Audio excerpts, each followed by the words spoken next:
Isang abandonadong hotel sa Baguio, pero hindi ito ordinaryong gusali.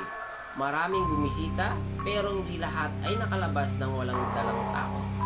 Ang Diplomat Hotel, pinaniniwala ang isa sa pinakamakapangyarihang haunted places sa Pilipinas.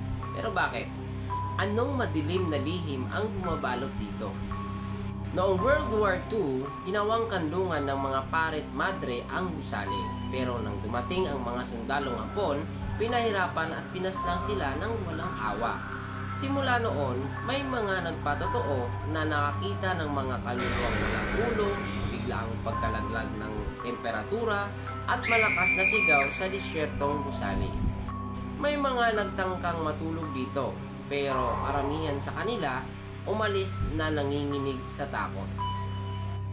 Totoo nga ba ang mga multo sa Diplomat Hotel? O bunga lang ng takot at imahinasyon? Pero kung ikaw ang bibisita dito, kaya mo bang magtagal mag-isa sa loob ng hotel?